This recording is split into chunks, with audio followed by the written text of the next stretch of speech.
S'il y a bien une chose que j'aime faire, c'est celle d'écouter les auteurs parler de ce qu'ils écrivent, de comment ils l'écrivent, de pourquoi ils l'écrivent, ou encore de la petite histoire derrière l'idée de départ.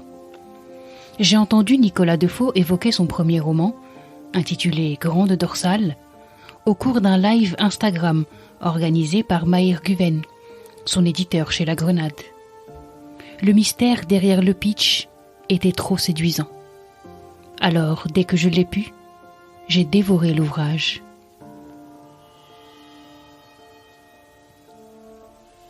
Salut, je m'appelle Asma et vous écoutez Bookapax. Allez. Bienvenue sur Bookapax. Voilà.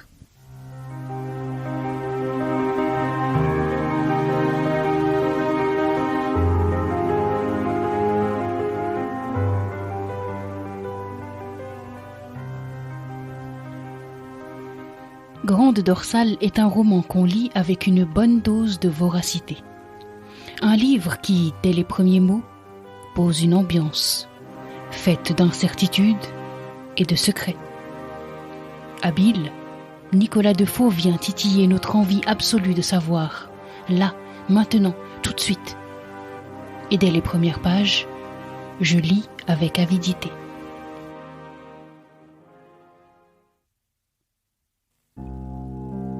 Chapitre 1. Message pour Gustavo, de Judith. Ne viens pas, ne cherche pas à me trouver. Je promets de tout te raconter, mais sois patient. Chapitre 2. L'avocat. Quelques mots sur moi d'abord. Je tiens à déclarer que je n'ai jamais quitté jusqu'ici les rives de la banalité la plus stricte. J'ai été jeune, j'ai vécu des histoires d'amour, avec et sans protection, consommé quelques drogues, voté communiste une ou deux fois pour des élections locales. J'ai des diplômes, une carrière honnête, une famille équilibrée, des relations sociales peu intenses mais satisfaisantes. Je bois modérément. J'ai repris le sport il y a environ 10 ans. C'est vrai que je fume, pas plus de 3 ou 4 cigarettes par jour, et je compte arrêter bientôt.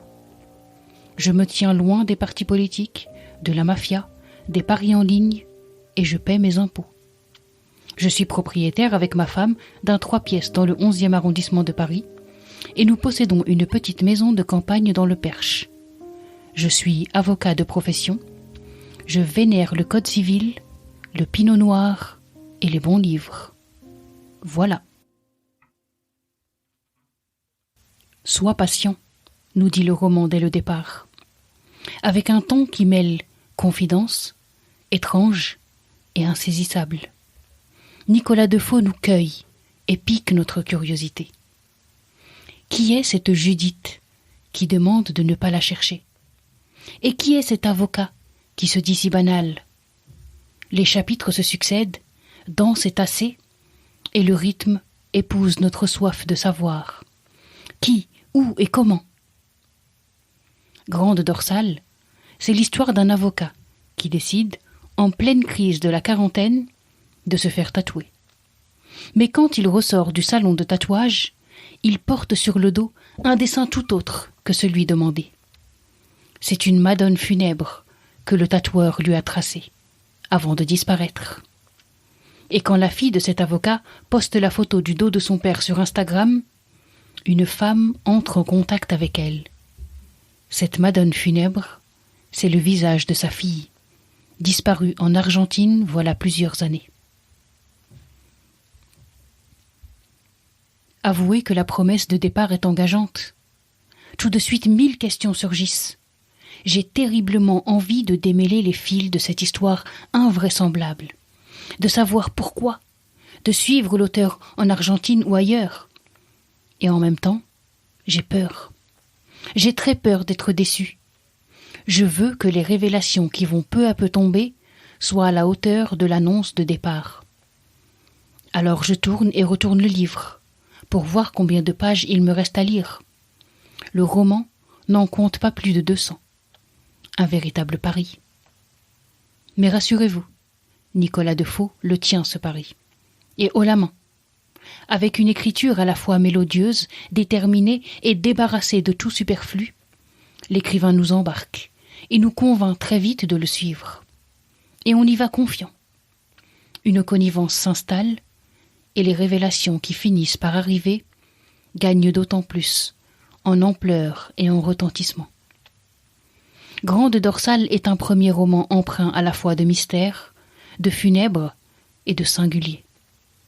Bâti comme un thriller, avec des scènes très visuelles, quasi cinématographiques, l'histoire est très bien menée.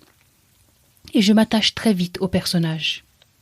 Nicolas Defoe réussit à nous captiver de la première à la dernière page, sans temps mort ni ventre mou.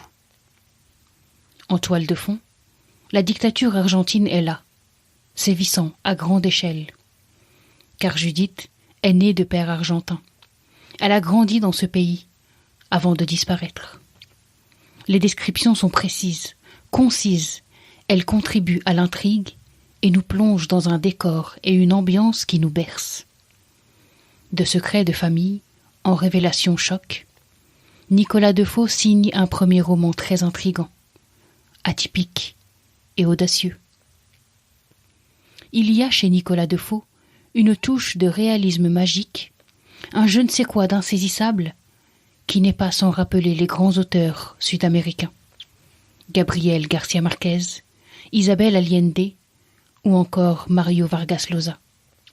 Un style à la fois virtuose et drôle, grave et insolite, et un engagement politique fort. Comme eux, il sait diriger notre regard, lui montrer 1000 détails qui semblent insignifiants, mais qui, peu à peu, prennent sens. Ouvrir Grande Dorsale, c'est mettre le doigt dans un engrenage. Un engrenage de mots, certes, mais au mécanisme tellement bien huilé qu'il vous soulève et vous entraîne à grand galop. Le surnaturel y flotte, omniprésent. L'amour y infuse, obscur et plombé. Les secrets y affleurent, arrachés au temps et à l'histoire. Et nous, on tourne les pages, impatients, assoiffés et repus.